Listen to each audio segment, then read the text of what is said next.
सुनो भाई, एक साधु आ रहा था जंगल में और एक राजा आ रहा था शिकार खेल के। तो राजा कहने लगा साधु तेरे के साधु हमारे सवाल का जवाब दो। उस साधु कहने लगा नु का आप कौन? नु को मैं इस नगरी का राजा हूँ।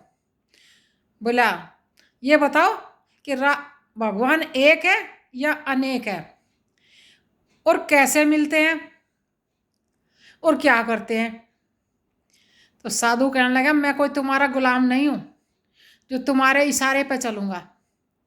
राजा हो ठीक है, हम भी साधु हैं, पूछने का तरीका अलग है। पहले हमें विश्राम करवाओ, हमारे भोजन का प्रबंध करो और तब सवाल पूछो। अब राजा ने भी सोची भाई सही कह रहा। राजा उसने बैठा के अपने घोड़े पर अपने बाग में ले गया और वहाँ बहुत सुंदर कुटिया थी, जाकर वहाँ डांट दिया और साधु का सब इंतजाम कर दिया, खाने का, भोजन का, रहने ठहरने का सब करवा दिया। अब करवा के सब प्रबंध राजा ने फिर कही कि बताओ भगवान एक है कि अनेक है, और कैसे मिलेंगे और क्या करते हैं? साधु कहने लगा अनु का अकेले पूछोगे या सबके सामने पूछोगे? राजा बोला सबके सामने बता दोगे तो और अच्छा होगा। बोला तो ठीक है करो सब इकट्ठे। कहने लगा तो साधु इकट्ठे करने में एक ही दम नहीं हो जाएंगे सारे इकट्ठे करने में तो टाइम लगेगा। बोला तो ठीक है हमें कोई जल्दी नहीं है, टाइम लगा लो। साधु कहने लगा। बोला तो ठीक है। अब राजा ने जाके अपनी नगरी में सारे के कह दी भाई संदेश भेजो और एक दिन डेट तारीख ऐसी रख लो जिस दिन साधु से सवाल पूछे जाएंगे। अब 10 दिन पीछे का टाइम धर दिया कि 10 दिन पीछे सब ने बटले होने हैं। अब 10 दिन तक राजा साधु जो था अपना भजन करे, साधना करे, खावे पीवे और फिर थोड़ी सी देर घूमने चला जा। तो जब साधु घूमने जा तो वहाँ एक किसान हल चलाया करता, उससे दोस्ती होगी साधु की। अब जावे रोज थोड़ी सी देर किसान की गल बतलाया हुआ फिर अपने आ जावे। एक दिन कहने लगा किसान तय, बोले तुम रोज की यही दिनचर्या रखते हो, खेत में आना कमाना, एक दिन अपनी दिनचर्या बदल के देखो। बोला कैसे साधु जी? बोला साधु बन के देखो। बोला साधु जी हम घर परिवार गृहस्थी वाले आदमी, कमा के खाने वाले, हम कैसे? बोला साधु बनने में और साधु होने में बहुत फर्क होता है, मैं एक दिन के लिए बनने के लिए बोल रहा हूँ। बोला अच्छा ठीक है। तो बोला एक दिन के लिए आप साधु बन जाओ, आप मेरे कपड़े पहनो और मैं आपके पहनूंगा, और कल राजा ने दरबार बुलाया और उसमें चलेंगे और तू साधु बन के बैठ जाइयो और मैं तेरे पास किसान बन के बैठ जाऊंगा। राजा जो भी कोई सवाल पूछा तो तूने कह दिया बस यही सवाल, इसका जवाब तो मेरा घास छीलने वाला दे देगा, और आप मेरी तरफ इशारा कर देना, उसका जवाब मैं दूंगा। बोला ठीक है। अब ये चले गए। अब राजा का दरबार लगा। अब जो साधु के ताई जो आसन लगाया तो उस पर उसने किसान चढ़ा के बैठा दिया और अपने आप बैठ गया किसान के पाया में। अब राजा ने पूछी कि बता भगवान एक है कि अनेक है? बोला एक थाली मोती मंगवा लो, एक थाली खाली मंगवा लो। अब राजा ने एक मोतियां की थाली मंगवा ली, एक खाली मंगवा ली। तो कहने लगा राजा तेनों का गिनो। राजा बोले नहीं साधु साहब आप ही गिरो। साधु कहने लगा हम कोई पढ़े लिखे थोड़ी हैं, आप तो पढ़े लिखे हो, राजा गिनती करो। अब राजा ने एक मणिया उठाया और कहने लगा एक। साधु बोला ठीक है एक।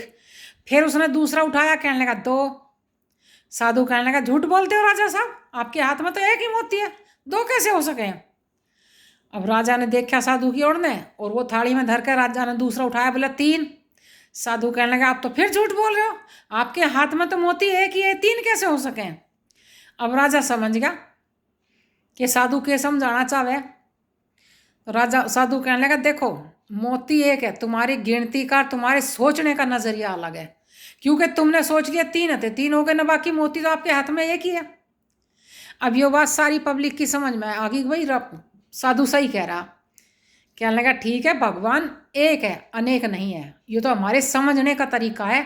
कोई सुने भोला के रूप में देख रहा, कोई कृष्ण के रूप में देख रहा, कोई हनुमान के रूप में देख रहा, कोई राम के रूप में देख रहा। अब ये बात तो आ गई समझ में। राजा कहने लगा अब ये बताओ कि वो मिलते कैसे हैं? तो साधु कहने लगा बोले सारी बात ऐसे ही पूछ लोगे या कुछ खिलाओ पिलाओगे भी? तो राजा कहने लगा बताओ क्या लाऊं मैं? बोला दूध ले आओ। अब वे भर का कटोरा राजा ने दूध मंगवा दिया। अब दूध लामते ही साधु उसमें अंगली घुमा घुमा के देखे। राजा कहने लगा ये क्या कर रहे हो, उठा के पी लो।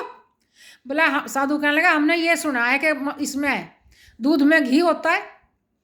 बोला घी ऐसे थोड़ी निकलता है, घी के लिए? राजा कहने लगा, बोला घी के लिए तो बड़ी मेहनत करनी पड़ती है, इसको गर्म करेंगे, फिर इसको जमाएंगे, फिर इसको मथेंगे, तब इसमें घी निकलेगा, फिर घी गर्म करके मक्खन को गर्म करेंगे, तब उसमें घी निकलेगा। तो साधु कहने लगा, ऐसे ही भगवान भी ऐसे ही थोड़ी मिल जाएगा, भगवान के लिए भी बड़ी तपस्या करनी पड़ेगी, अपने मन को साफ करना पड़ेगा, उसे अपने मन से ध्याना पड़ेगा, तब भगवान मिलेगा, ऐसे ही थोड़ी मिल जाएगा। तो राजा की समझ में आ गई, अच्छा भाई तपस्या करने थे और अपना मन साफ करने थे, जब भगवान की पूजा करेंगे जब भगवान मिलेगा।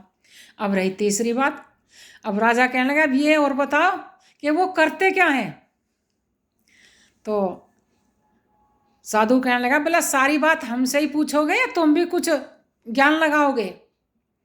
कहा, नहीं तुमसे ही पूछेंगे साधु जी। तो बोला, फिर मेरे से पूछोगे तो गुरु मैं हुई या तू? बोला, गुरु तो आप ही हुई है। बोला, जब मैं गुरु हूँ तो फिर मैं नीचे क्यों बैठा और तू सीट पे क्यों बैठा है? तू नीचे बैठ, मैं बैठूंगा ऊपर गद्दी पे। अब वो चढ़ का गद्दी पे बैठ गया साधु, वो जो जाट का था बैठा दिया उसने उस पर चढ़ा के, और राजा नीचे उतार दिया। तो कहने लगा, नु कह वो यही काम करते हैं, जो राजा है, जो बड़ा है उसको गद्दी पे, जो गद्दी पे उसको नीचे, जो छोटा उसको बड़ा, जो बड़ा है उसको छोटा, बस यही काम करते हैं भगवान।